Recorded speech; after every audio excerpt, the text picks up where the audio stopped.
Hello everyone, I am SS the Showstopper and today is the 22nd of November 2023.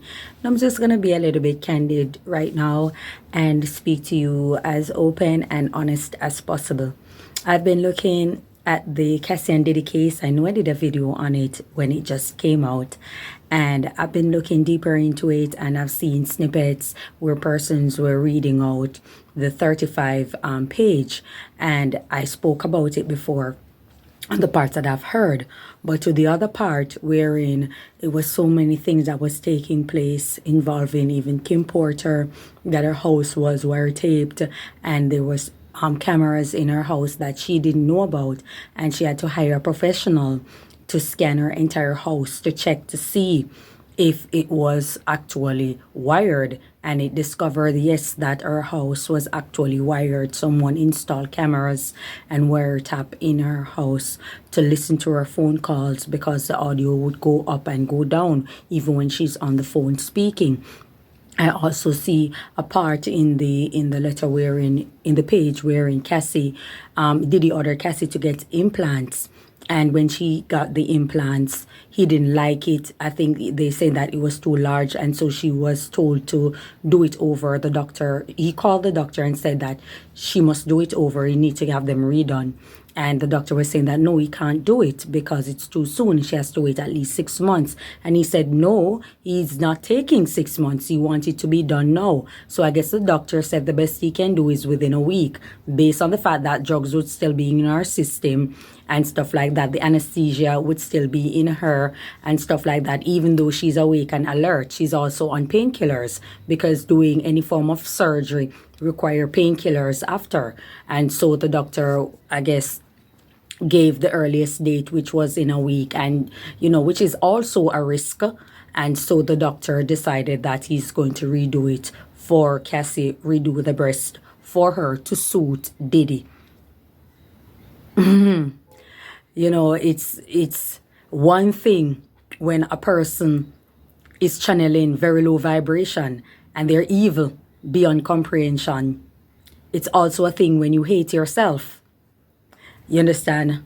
I know that when you're young, and this is why they go after young girls, this is why they mainly cater for non-black girl, because they have it in their head that the non-black girl or exotic females, the exotic females tend to be more open, tend to be submissive, as a word that they like to use, because men are the ones who tend to use these kind of words. I was just having this discussion with a friend. Men are the ones who tend to use the word dominant and submissive. Those are not words women walking around using. So they tend to think that the female, being non-black and exotic looking, they tend to be more submissive. They are willing to do just about anything. And they're open because non-black women or oriental women tend to have the mixture of a whole lot of different DNA in them, or blood in them. And so their way of thinking, it's usually their way of thinking when it comes to sex, I guess, it's usually skewed, or it's usually different from the average person, according to a lot of people. And so because of that, a lot of guys tend to go for those women because they're willing to do just about anything out there. You understand? Looking into it again, they go for females that are young because they won't say no too much. Not only that, you can groom them, you can build them how you want them to. And when you get them how you want them, they'll do your bidding. They'll do anything for you. She was also reported to be carrying his gun for her. I saw DJ Academics was saying nothing is wrong with that. If you're down with it, that's your woman, and that's the street life and the gang life. You can't groom a person into these kind of things. In Jamaica, there's something called an anti-gang law. So if you're known to be recruiting people into gang, you can be, tried and convicted in a court of law for that. You understand? Because you will be preying on people who are vulnerable. You're not going to an esteemed individual or successful individual or a youth from a privileged background and asking them to join a gang. You're doing it to at-risk people from poor socio-economic background. And you're preying on their innocence, you're preying on their vulnerability. You're also preying on their ignorance, the fact that they don't know or wouldn't be aware or wouldn't think twice because there is money involved. And so they're thinking about a meal, they're thinking about that nice clothes, they're thinking about that hair, they're thinking about all those kind of things. And so they would be the one to not think twice and just agree with whatever it is that's going on. And so this is the reason they prey on the young and vulnerable. It's not because you being older is less attractive as what they put, because in the realm of misogyny, a woman beauty stops at 30, I guess. And when she's older, she's less attractive to them. That's the realm of misogyny. And so they prey after young. And if such was the case, you're not seeing them marrying the young. You're not seeing them taking care of the young. What you see is them manipulating the young. So clearly it's not love. You understand me? An older person will think twice. They will ask you, why? Why do you want me to jump? While a younger person will say, how high? You understand? That would be probably, or how much are you paying me? But with the older person, they would say, why? What's the significance of jumping? What's the importance? Why do you want me to? I don't need to, so I will not. They will hear the word no. Another point that I want to touch on is self-hate. There isn't any amount of lipstick that you can put on your lip to make you love yourself. There isn't any amount of wig or hair color that you can apply on the crown of your head to make you love yourself. There isn't enough eyelash that you can put on your eyes to make you love yourself. There isn't much jewelry you can apply to your body to make you love yourself. There isn't enough makeup that you can apply to your body to make you love yourself. Self-love and happiness are things that comes from within. It comes from within. And if you were never taught it, it's your duty to seek self-love, to understand the importance of your self-worth as a woman, as a male, and also as a female, regardless of the age. In particular, based on age, because you would have been groomed by your parents, by your family, by counselors, by teachers. You would have been taught while growing up, even by the society, depends on where you were raised, by the society, that loving yourself is paramount. Respecting yourself is paramount. When you respect yourself, you are going to ask questions and think twice. When you love yourself, you are thinking about your health. You are thinking about your safety. You're not thinking about money by any means. I see a lot of things floating around also on TikTok where guys are saying that they want £1 million now within a week. They want how many millions now, how they can get it and all of that. You're not thinking about your health. You're not thinking about your safety, because if you're going to try to accumulate so much money in such short space of time, you're taking a risk with your safety. You're taking a risk with your life, because you are most likely going to go to prison or go to the grave making such an attempt, because there is no large amount of money that you can acquire in a short space of time that is legal and ethical. And it's not the lotto that you have won, or you've met someone that simply decided that they are going to cut you a check for whatever reason. You understand? There's no amount of money that you can acquire, large amount that you can acquire in such short space of time, just like that. So you most likely willing to do something that you know you're not supposed to do to acquire it. Now, when you have self-worth and self-love, you will think twice. You will think positive and say, how can I'm on a journey and I know I will not be able to acquire such in a short space of time. So let me perhaps try to get a job, perhaps see what kind of skill I can apply to myself and set a goal target. So if I get a job, I can move towards it in a savings or with the bank or with some institution out there that can help me to acquire the wealth or the riches that I need to purchase whatever it is that I want for a better future for myself. You understand? Or even perhaps continue buying the lotto. If it's up to you, the choice is yours. The rich buy it, so why not the poor? You understand? So when you look into those things, when it comes under self-worth, there are certain things you're simply going to think twice about. Now, did Cassie really love herself? I'm sorry, I don't think so.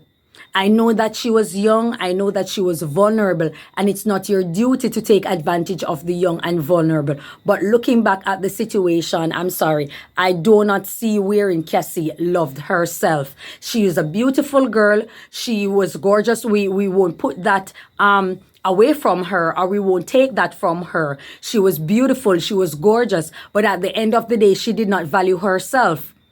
There's absolutely no way a man can come and tell me to shave my head or one side of my head or hair tomorrow, and I simply up and do it because Diddy wants it. My next question is, if Diddy was a broke man or Diddy was a 9-to-5 individual, would you have been willing to do that bidding for him? If he was broke and if he was 9-to-5, would you be willing to do that? I think you will. Because when you don't value yourself and you don't put yourself first, you would have do it. Maybe not all the things, but most likely most of the things you would have done just the same. Because when you don't value yourself, as I said before, you're throwing your health out the window, you're throwing your safety out the window, you're throwing your life out the window. You are not taking any of those things into consideration. You are willing to lie with the person just to have them around because they complete you. They make you feel like you are worth something. You should feel like you are worth something. You should feel like a queen or a princess. I love princess. You should feel like a princess. Someone doesn't need to treat me. I see a lot of things going around again on social media where people keep saying the guy treat me like a princess or princess treatment or soft life. You don't need someone to make you feel like that. That is your duty. When a person comes into your life, they are adding, they are not putting. You understand? They are not putting what wasn't there. They are adding. It's a plus. It's not a put that didn't exist any at all. Else you will forever be at a shortcoming. You will ever having a discrepancy with personal growth. When I look into it, there is absolutely no way a woman should subject herself. At some point, you have to look deep in the books and realize that this is madness. This is madness. I understand that when you are sexually groomed, like I said, from a young age, there are certain things you're not going to take in consideration. And I'm looking into it, and you're speaking about the implant part where Diddy wanted you to do an implant. He wanted you to hold his gun or carry his gun whenever he goes out. He wanted you to shave your head. He wanted you to have sex with these big, well-membered men, male prostitutes that are sticking their penis in any hole. You understand? He wanted you to do it, and he's giving you drugs. You are aware that he's giving you drugs. He's giving you alcohol, and he's recording it, and you're opening up your legs and welcoming these men simply because you don't want to have a reflection or remember it tomorrow. You did these kind of things. Come on, girl. At some point in time, I would expect that you would stand up and say no. He's beating you up, he's abusing you, he's doing all of these kind of things. I know I said yes, whether 24 hours the person can, because you can go out on a date and be killed in 24 hours. Hence the story of social media Jamaican influencer, Slickiana. She went out with a guy and she was taken out. You understand? So we do understand that a person with the intention to be manipulative, that's what they will do. A person with the intention to take you out, that's what they will do. But I am thinking that in the United States, which is a first world country, if you go and make a report and you are, in fear of your safety and all of these kind of things, and you bring the information to them and you bring evidence to them of such, I would think that, investigators would come in and they would look into these kind of things. What kind of self-worth? There is no amount of self-worth that Cassie had. I am sorry you had to go through this, but where is your mother? What relationship did you have with your mother? A lot of young people out there are also very rebellious. They don't believe in listening to their parents. They do not believe in listening to elders. They do not believe in listening to other women who have been down that road, who can caution them and let them know that is not the way to go. I remember a female many years ago by the name of Liv, and she looks like Cassie, and she was a model.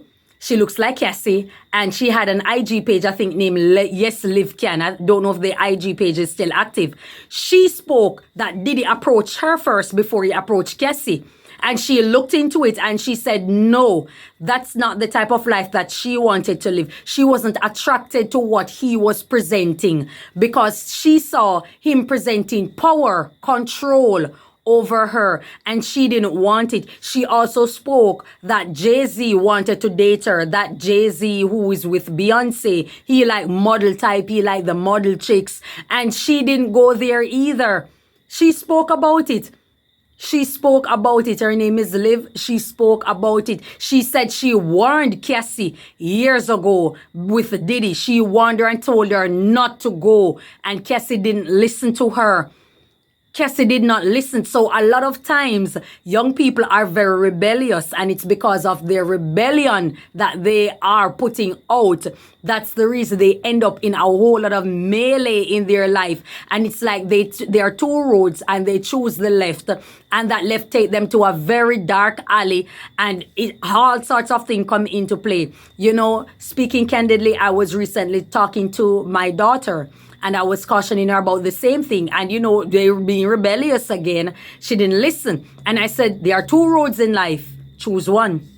There are two roads. Something happened to her, and I guess she wanted me to say, I'm sorry, I am this, I'm that it happened to you. And she didn't like the fact that I didn't show any form of compassion. I didn't show any form of empathy towards her. But what happened to all the times when I wasted my time cautioning her, warning her? I sent her videos that are audios that are 17 minutes, 14 minutes, giving her a lecture of the steps that she's taking, and it is wrong. She's going down a dark alley, and she refused to listen. What more do you want from a mother who has put herself out there in so many ways? If I can extrapolate details of my past, of my life, of my mother's life, which is your grandmother, of her life, and let you know what happened to her, the things that happened to her, and we're trying to put you on a better path, a safer path for you, a wholesome path wherein you can be a better you,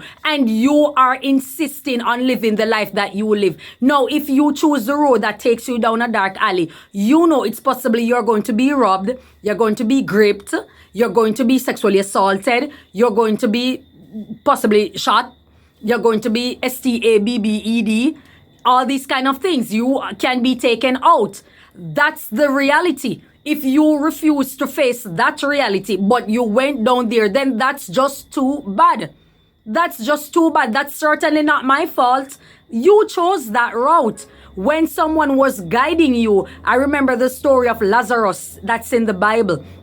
When Lazarus died, Lazarus went to heaven, I think, and the king, he died and the king went to hell. And he asked Lazarus to touch the tip of his tongue because he was thirsty. Touch the tip of his tongue just so he can feel hydrated then, for want of a modern word. He can feel hydrated or feel better because he's burning. And Lazarus said he can't do it. He said, please warn my sons then so they don't take the route that I took. And Lazarus said, there will be prophets, there will be elders who are warning them. It's up to them. It's up to them to listen. So at the end of the day, what more do you want? Do you want people to cut off their arm? Do you want people to sell their body parts? Do you want people to sell their organs just so you can see that the road that you are going? Like I always said, there are people who have made their bed with destruction. And if they made their bed with destruction through being rebellious, there is absolutely nothing you can do in the book. At some point, your compassion is going to cut off. At some point, I don't hear Cassie mother speak. I don't hear about Cassie father. I don't hear about her friends speaking out. All the persons who are speaking out in support of her are complete strangers. That is saying a lot. It is saying a great lot. Liv, as I said before, warned her. She came and spoke years ago that she warned Cassie about Diddy not to go there, and she didn't listen. So clearly there were people out there who was cautioning her, being 20-something-year-old with a 40-going 50-year-old man. Clearly, there is a wide age gap. There's room for manipulation. There's room to capitalize on so many things. Diddy is a masochist. He's sadistic based on the things that are reported. He's a bisexual individual. He's exposing you to a lot. He's dominant. He's like a slave driver. We've seen Making the Band. We've seen what he did to those persons on camera. Imagine what he's doing when the cameras are turned off. He was like a slave driver. He's in the cook business also, enjoying watching you being drilled or being penetrated by men with extreme large members and stuff like that and videoing it. He has that sick white boy complex. Not a healthy white boy, a sick white boy complex. And because he had that complex, he couldn't help himself. So how would he help you? If he has a drug problem, how is he going to help you? All of those things you were cautioned about, but I guess you wanted to go down that road in order to learn. So that's why you find so many persons not showing compassion while you have others, and all of them are complete strangers that are still showing you compassion. Cassie, you should have listened. I'm sure someone warned you. I'm sure someone cautioned you. But because you put money above self-worth, self-respect, dignity, it was too much. I know when you dangle these things in front of people's eyes, a private jet, living here and a vacation in Saint-Tropez, in Nice, in going out to exotic places in Kenya, to Hawaii, to all those places. I know it is a great deal to know that you can purchase the most expensive things and live the lavish life. But ask yourself, was it worth it? If Diddy had turned you down, you possibly would still have a career because you were singing and dancing just the same. You were singing and dancing just the same. So if Diddy had turned you down, it's a possibility that you would have had a career. Maybe, and looking at it, your career wasn't even that successful. You did one hit song that went great, and all the other songs that you did probably chart, but it wasn't as successful as Me and You. This is what parents do when they're warning their kids. This is what friends, families do. They're trying to caution you, but because you can't see what's ahead and they can, you want to go there in order to learn. And when you face these misfortune and all of these kind of things, you are hunting for people to be compassionate because that's what you want. Besides money, you want compassion, you want care. Then it's going to swing both ways. There are people who simply not going to care because they're going to say that they warned you. But because you guys are stubborn, you're very obstinate, you are not interested in listening to what the elders are saying. When you have self-worth and self-pride, these things you will never do. There are women out there who look like you, Cassie, and even prettier than you, and they still would not do it. They would not do none of the things that Diddy requested or ordered. As a matter of fact, they wouldn't be with a guy that's ordering them because clearly that's not a relationship. That's manipulation. That's control. That's dominance. And ain't nobody falling for that. I can't see how so many female empowerment movement, all this, all that are out there. All these programs are out there. The Me Too campaign. And you didn't, at no point in time did you see that to go towards it. The NDA does not safeguard a predator. It does not safeguard people doing illegal activities. So you could have went out there and do all of these kind of things. You could have find yourself with an association that would have protected you. It's great that you come out now.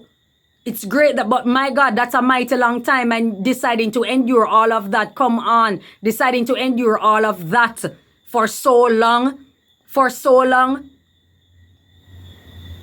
For so long. This is not like R. Kelly. I mean, we've seen what R. Kelly did with all those young girls. He did it for a short period because some of the girls, I guess, decided to say no at a very young age. That's what I'm saying. There are certain girls out there who simply will tell you no, you only get one chance, and they feel ruined already. And so they're not going any further. Even when money is involved, they're simply not going to do it. They're simply not going to do it. So it's a sad situation. This is a sad day. A sad day. Nobody wins. There's no amount of money that can compensate your self-worth and integrity. No amount of money. Because you have these things to live with for the rest of your life. I hope you can afford, you will possibly be able to afford counseling so you can be a great mother to your children and also restore your mental health. Because this is madness. There's a mental, I don't like the word retard. I don't like it because I think it's a derogatory term. But there's a mental deficiency. There's some sort of health deficiency that's going on in the mind that would promote or provoke you to want to endure something like that for so long. It's not just money. It's not just money or the perks. There's some sort of deficiency for someone to endure something like that for so long. Because he could have easily well take you out. And that would have been the end of you. That would have been the end of your story. I know what nobody would have been able to tell. So I'm glad that you come out. I'm glad that you spoke out. I'm glad that you let it be known to the public. I'm glad that there are people on the other hand when it comes to the label and the business part of it have spoke out and in support of you. But at the end of the day, Cassie, you should never have endured so many things before moving on. Should never. I think if you can talk now, you could have spoke 5 years ago. You could have spoke a year ago, and you were also cautioned. There evidence that you were cautioned. There evidence that people came out and say, leave this guy alone. But you refuse to. So a part of it, you have to accept accountability. You have to take accountability. Taking accountability means that another mother effer is not going to do this to you again, because your self-worth has been accelerated. So you're not going to subject yourself to any of that foolishness ever again. That's all I have to say about it. Thank you so much for your time. May God bless you.